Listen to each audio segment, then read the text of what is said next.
diyaaradda ay ciidanka Kenya leeyihiin oo ku burburtay xuduudda Soomaaliya ayaan warbixintan ku eegayaa balse daawade intaanan u gudigelin waxaan ka codsanayaa haddii aad soo booqatay boggeena hoggaanka wararka inaad soo follow gareyso sidoo kaleetana muuqaalkan aad like gareyso kaba sii wanaagsan haddii aad u share gareyso saaxiib adigoo kale waad ku mahadsan tahay la socodkaada.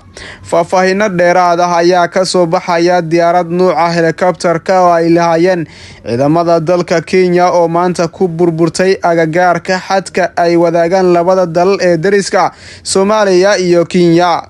Diyaaradan oo hayd nooca qumaatiga u kaca ayaa mar qura soo dhacday mana cadda ilaa iyo hadda waxa sababay shilkaasi.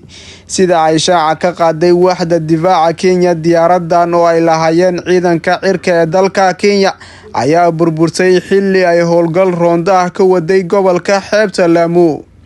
Shilka kadib waxaa goobta gaaray ciidamo ka tirsan kuwa ammaanka si ay uga hortagaan dhaqdhaqaaqa ay Al-Shabaab ka sameeyaan halkaasi.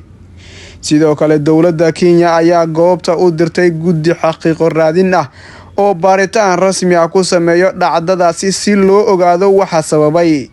Dhanka kale ila wareedyo ku dhow laamaha amniga Kenya oo qariyay magacooda ayaa wakaaladda wararka AB u sheegay in dhammaan ay geeriyoodeen askartii la socotay diyaaradda. Ma ahan dhacdo ugub ah waxaana horey u jirtay in diyaarado military oo ay leedahay Kenya ay ku dhaceen gobolka Waqooyi Bari kuwaasoo qaarkood ay la socdeen mas'uuliyiin sarsare oo ka tirsan dowladda kadib markii ay ku timaaday cilado lama filaan ah. Si kastaba diyaaradaha dagaalka Kenya ayaa duqeymo ka geysta deegaanada dhaxadka iyo gedo halkaas oo khasaaro ugu badan uu ka soo gaaro dad rayid ah.